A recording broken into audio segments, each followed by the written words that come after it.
The Mozambican War of Independence was an armed conflict between the guerrilla forces of the Mozambique Liberation Front or FRELIMO, and Portugal. The war officially started on September 25, 1964, and ended with a ceasefire on September 8, 1974, resulting in a negotiated independence in 1975. Portugal's wars against independence guerrilla fighters in its 400-year-old African territories began in 1961 with Angola. In Mozambique, the conflict erupted in 1964 as a result of unrest and frustration amongst many indigenous Mozambican populations, who perceived foreign rule to be a form of exploitation and mistreatment, which served only to further Portuguese economic interests in the region. Many Mozambicans also resented Portugal's policies towards indigenous people, which resulted in discrimination,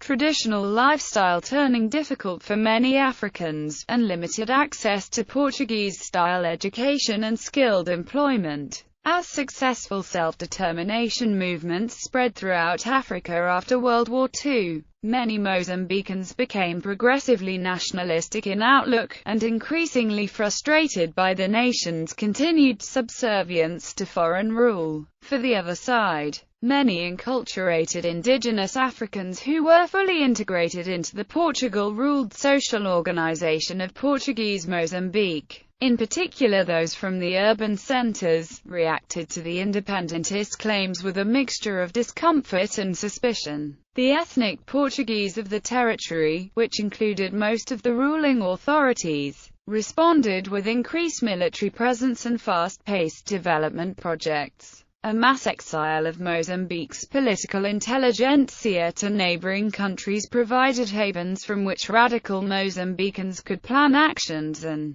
foment political unrest in their homeland. The formation of the Mozambican guerrilla organization FRELIMO and the support of the Soviet Union, China, Cuba, Yugoslavia, Bulgaria, Tanzania, Zambia, Egypt, Algeria and Gaddafi regime in Libya through arms and advisors, led to the outbreak of violence that was to last over a decade. From a military standpoint, the Portuguese regular army held the upper hand during the conflict against the independentist guerrilla forces. Nonetheless, Mozambique succeeded in achieving independence on June 25, 1975, after the coup d'état in Portugal known as the Carnation Revolution, thus ending 470 years of Portuguese colonial rule in the East African region. According to historians of the revolution, the military coup in Portugal was in part fueled by protests concerning the conduct of Portuguese troops in the treatment of some local Mozambican populace, the role of the growing communist influence over the group of Portuguese military insurgents who led the Lisbon's military coup, and,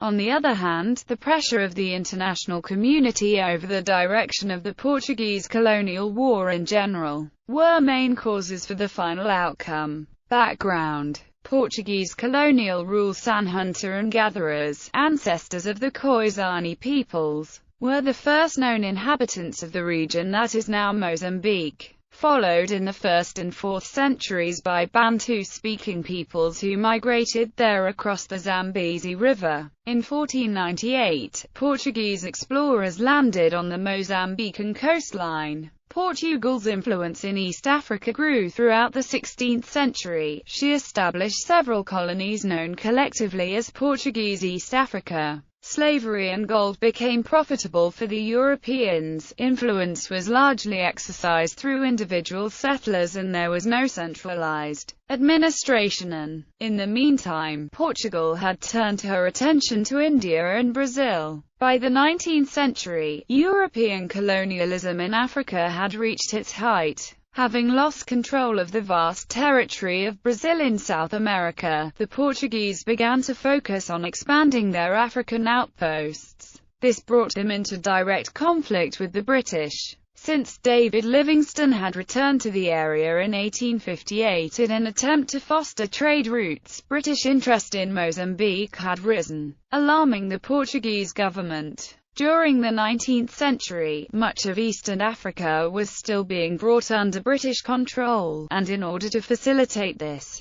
Britain required several concessions from the Portuguese colony. As a result, in an attempt to avoid a naval conflict with the superior British Royal Navy, Portugal adjusted the borders of her colony, and the modern borders of Mozambique were established in May 1881. Control of Mozambique was left to various organizations such as the Mozambique Company, the Zambezi Company and the Nyasa Company, which were financed and provided with cheap labor by the British Empire to work mines and construct railways. These companies penetrated inland from the coastline, setting up plantations and taxing the local populace who had until then resisted encroachment by the colonists. The resisting Gaza Empire, a collection of indigenous tribes who inhabited the area that now constitutes Mozambique and Zimbabwe, was defeated in 1895, and the remaining inland tribes were eventually defeated by 1902. In that same year, Portugal established Lourenço Marques as the capital. In 1926, political and economic crisis in Portugal led to the establishment of the Second Republic, and a revival of interest in the African colonies. Calls for self-determination in Mozambique arose shortly after World War II. In light of the independence granted to many other colonies worldwide in the Great Wave of decolonization, rise of FRELIMO, Portugal designated Mozambique an overseas territory in 1951 in order to show to the world that the colony had a greater autonomy. It was called the Overseas Province of Mozambique. Nonetheless, Portugal still maintained strong control over its overseas province.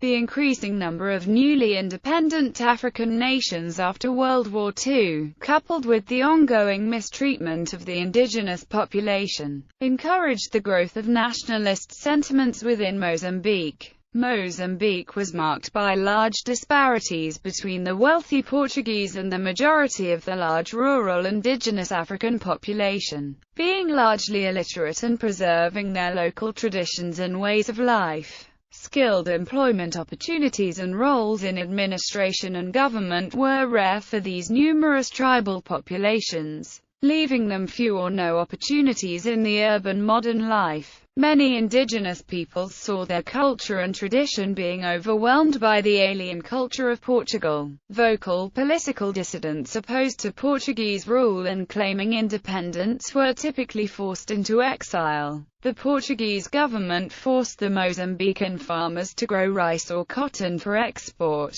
providing little return with which the farmers could support themselves. Many other workers, over 250,000 by 1960, were sent to diamond or gold mines. By 1950, only 4,353 Mozambicans out of 5,733,000 had been granted the right to vote by the Portuguese colonial government. The rift between Portuguese settlers and Mozambican locals is illustrated in one way by the small number of people with mixed Portuguese and Mozambican heritage, numbering only 31,465 in a population of 8 to 10 million in 1960 according to that year's census. The Mozambique Liberation Front, or FRELIMO, was formed in Dar es Salaam, the largest city in neighboring Tanzania, on June 25, 1962. It was created during a conference by political figures who had been forced into exile by the merging of various existing nationalist groups, including the Mozambican African National Union, National African Union of Independent Mozambique and the National Democratic Union of Mozambique, which had been formed 2 years earlier. It was only in exile that such political movements could develop.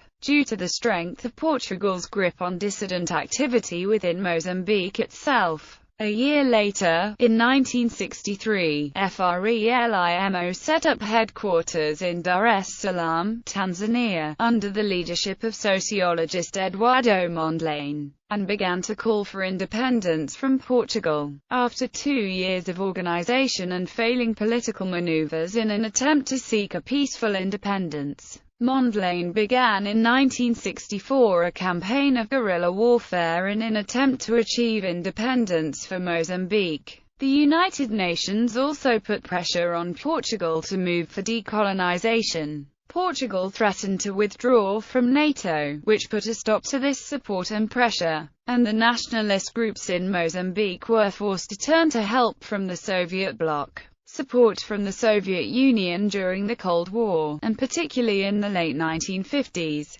the Soviet Union and People's Republic of China adopted a strategy of destabilization of Western powers by disruption of their hold on African colonies. Nikita Khrushchev, in particular, viewed the underdeveloped third of mankind as a means to weaken the West. For the Soviets, Africa represented a chance to create a rift between Western powers and the colonial assets, and create pro-communist states in Africa with which to foster future relations. Prior to the formation of FRELIMO, the Soviet position regarding the nationalist movements in Mozambique was one of confusion. There were multiple independence movements, and they had no sure knowledge that any would succeed. The nationalist groups in Mozambique, like those across Africa during the period, received training and equipment from the Soviet Union. Eduardo Mondlane's successor, future president of Mozambique, Samora Machel, acknowledged assistance from both Moscow and Peking, describing them as the only ones who will really help us.